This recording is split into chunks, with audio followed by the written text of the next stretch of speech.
ओम शांति family, welcome back to new blog में आप सभी का स्वागत है। और सावन के छठे दिन आप सभी का बहुत बहुत स्वागत है इस न्यू ब्लॉग में। और आज के ब्लॉग में आप देखने जा रहे हैं सबसे गहरा टॉपिक, हु एम आई, अर्थात मैं कौन हूँ, माना हम सब कौन है। क्योंकि अक्सर देखा गया है कि हम एक दूसरे को कहते हैं तुम ये हो, तुम ये हो, तुम वास्तव में शरीर को चलाने वाली कौन है। इस 5 तत्वों के शरीर को नियंत्रण कौन कर रहा है। लेकिन वीडियो शुरू करने से पहले हम क्या करेंगे, ओम नमः शिवाय, ओम नमः शिवाय, ओम नमः शिवाय, बम बम बम बम लहरी। तो ओम नमः शिवाय का मतलब क्या होता है, मैं आत्मा उस परमेश्वर शिव बाबा को नमस्कार करती हूँ। तो आज का जो अपना टॉपिक है वो है क्या, कि हम सभी कौन हैं। अब आप देखिए, हम अक्सर सबसे पूछते हैं कि आप कौन है, आप कौन है, क्या है क्या है, तो हर कोई बोलता है मैं ये हूँ, मेरा नाम ये है। अगर कोई बच्चे बढ़िया जॉब करता है तो उसके बारे में बताता है कि मैं टीचर हूँ, मैं प्रिंसिपल हूँ, मैं डॉक्टर हूँ। वास्तव में ये मैं जो हम चारों ओर सुनते हैं, ये कौन है, हु इज द मैं। तो इस चित्र में देखो, ये चित्र जो आप देख रहे हो, इसमें सबसे पहले क्या लिखा है, आप सभी आत्मा है, you are a soul. I am a always soul, but हम भूल गए। अब आप चित्र के माध्यम से देखो, यदि हम आपसे कभी भी नाम पूछते हैं, रूप पूछते हैं, तो हम क्या बोलते हैं, मैं ये हूँ, मेरा नाम फलाना है, मैं यहाँ रहता हूँ, मेरा नाम ये। जैसे फॉर एग्जाम्पल अजीत से पूछा जाए, अजीत आप कौन है, तो अजीत क्या कहेगा, भाई मेरा नाम अजीत है, मैं फलाने जॉब करता हूँ, ऐसे ऐसे ऐसे। लेकिन आप सोचो नहीं कि मैं कौन है।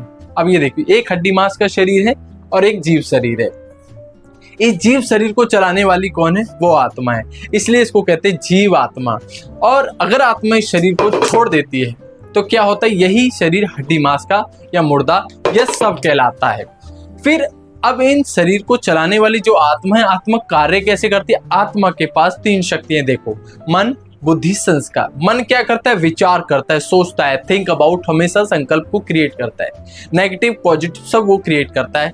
डिपेंड करता है आप उसको किस दिशा में ले जाना चाहते हैं, बिकॉज उसका वर्किंग क्या है, थॉट प्रोसेस। सेकंड शक्ति क्या है, बुद्धि। बुद्धि क्या करती है, बुद्धि को क्या कहते हैं, विजिडम पावर, निर्णय शक्ति, जजिंग पावर। तो बुद्धि क्या करती है, हर चीज पर निर्णय देती है। हमारे दिमाग में किसी की भी याद, बातें बुरी अच्छी सब कहाँ समाती है, बुद्धि में। इसलिए शिव बाबा हमेशा कहते हैं बुद्धि योग लगाओ, और वैसे कहते हैं मन मना भव, अर्थात मन मुझ में लगाओ, बुद्धि का कनेक्शन मेरे से जोड़ के रखो, क्योंकि बुद्धि हर चीज को याद करने की एक क्षमता रखती है। थर्ड संस्कार। संस्कार क्या होते हैं, एक होते हैं हमें पिछले जन्मों से मिलते हैं और कुछ इस जन्म से मिलते हैं, और संस्कार कुछ हम बनाते हैं। यदि हम किसी भी चीज को बार बार करते हैं, हमारी संस्कार बनती है, जिसको हम हैबिट कहते हैं। और फिर एक संस्कार होते हैं जो हमें 5 जन्म से मिलते हैं। जैसे कई बच्चों को देखो, आप सिंगर है, डांसर है, इतनी बढ़िया सिंगिंग करते, क्यों, आत्मा ने पिछले जन्म में बहुत सुंदर प्रैक्टिस की थी, लेकिन उसे वो फील्ड नहीं मिल पाई, तो इस जन्म में आकर उसको जैसे ही वो कहीं की हवा लगी, स्कोप लगा, और वो उसका हुनर निखर के आ गया। जैसे कई लोग कहते हैं this is your talent is God gift. तो गॉड का गिफ्ट क्या है, वो पिछले संस्कार को साथ लेके आई, चाहे वो अच्छा हो या बुरा हो। तो फिर आत्मा कुछ संस्कार यहाँ बनाती है। जैसे कईयों की आदत होती है ना, गलत चीजों की आदत पड़ जाती है, तो अच्छे संस्कार कैसे बनती है, उस पर प्रैक्टिस करती है, बार बार काम करती है, तो उसके संस्कार बन जाते हैं। इसलिए कहते हैं रसरी आवत जात के सिलत पर पड़त इंसान। आत्मा की ये 3 सूक्ष्म शक्तियां हैं। बाहरी शक्तियां क्या होती हैं, 5 उसकी बाहरी शक्तियां, जैसे आंखें, ये कान, मुंह, नाक, हाथ, ये 5 कर्म इंद्रियां उसकी, याद रखें ना, आंखें, कान, मुंह, हाथ, जीभ, ये 5 कर्म इंद्रियां हैं उसकी। और अंदर की सूक्ष्म शक्ति क्या है, मन, बुद्धि, संस्कार। मन सोचता है, बुद्धि निर्णय देती है, और संस्कार क्या होती है, संस्कार बार बार काम करते हैं। फॉर एग्जाम्पल, अब आत्मा इस शरीर में कहाँ रहती है, हमें ये समझना है। अब आत्मा को कोई पूछे कहाँ रहती है, तो कोई कहेगा यहाँ रहती है, कोई कहेगी यहाँ, लेकिन नहीं, परमात्मा शिव बाबा कहते हैं कि बच्चे, आत्मा रहती है भ्रकुटी के बीच। इसलिए शास्त्रों में कहते हैं भ्रकुटी के बीच चमकता अजब सितारा, गरीबा नु लगता है साई प्यार। अर्थात भ्रकुटी माने मस्तक, जहां हम आत्माएं बिंदी व टीका लगाते हैं। इसलिए भक्ति में यहाँ पर बिंदी लगाते हैं व टीका लगाते हैं। बिंदी स्वरूप आत्मा है, तो उसकी यादगार में माता है मैंने बिंदी लगाती है। टीका क्यों लगाती, क्योंकि हमें उस स्वरूप में टिकना है। फॉर एग्जाम्पल आप समझो, जैसे गाड़ी है, गाड़ी को चलाने के लिए कौन चाहिए? ड्राइवर चाहिए। बगैर ड्राइवर की गाड़ी चल नहीं सकती। ऐसे ये शरीर भी एक गाड़ी है, और इस गाड़ी को चलाने के लिए कौन चाहिए? आत्मा चाहिए। आत्मा क्या बता ही दिया है, आत्मा इस शरीर को चलाने वाली है। और आत्मा का भोजन क्या है? ज्ञान। और शरीर का भोजन क्या है? दाल रोटी। 5 तत्वों को, शरीर को 5 तत्वों की चीज चाहिए, आत्मा को अपना ज्ञान का भोजन चाहिए। तो आगे की जानकारी आपको और डिटेल से समझाएंगे।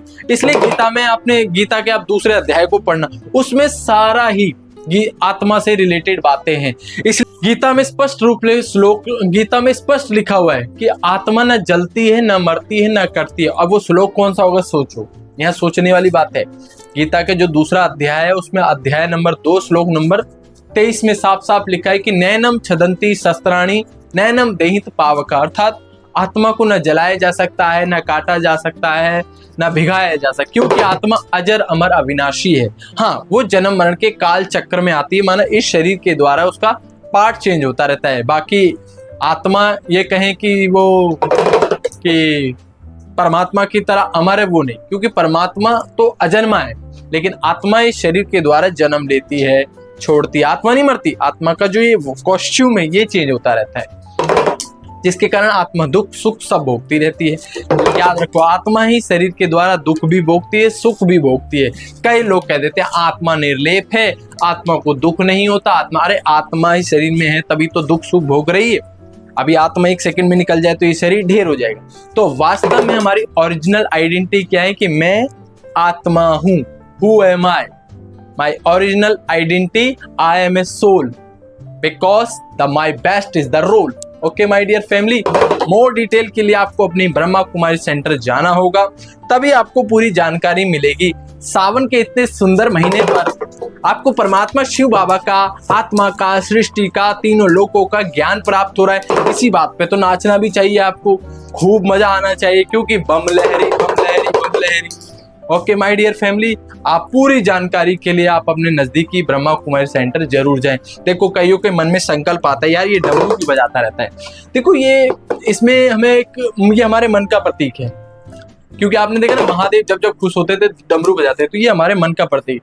जब हमें उस परमात्मा शिव बाबा का ज्ञान प्राप्त हो रहा है, हमारे जीवन में सुख शांति है, तो ये हमारा मन सदा नाचता रहता है। इसलिए कहते हैं बम बम बम बम बम लहरी, एक सुनो अंतर्यामी मेरी, एक सुनो भोले स्वामी जी, मैं तो दासी जन्म जन्म की, बाली उम्र से भक्ति करती, तुम्हें जो छोड़ू मैं मर जाऊं। ओके माय डियर फैमिली, भूल चूक माफ करना। Okay my dear family, bye bye. फिर से नेक्स्ट वीडियो में मिलेंगे, और आने वाली नई वीडियो को देखने के लिए आप इस चैनल को सब्सक्राइब करें, लाइक करें, कमेंट करें। आपके मन में कोई भी थॉट संकल्प आता है तो प्लीज कमेंट। और ज्यादा जिज्ञासा होती है कि क्या बात चल रही है, क्या पाठ चल रहा है, तो आप अपने नजदीकी ब्रह्मा कुमारी सेंटर जरूर जाए। ये निःशुल्क है, राजयोग सिखाया जा रहा है निःशुल्क। आप ज्ञान में चलो या ना चलो, समझो या ना समझो, नथिंग इज मैटर।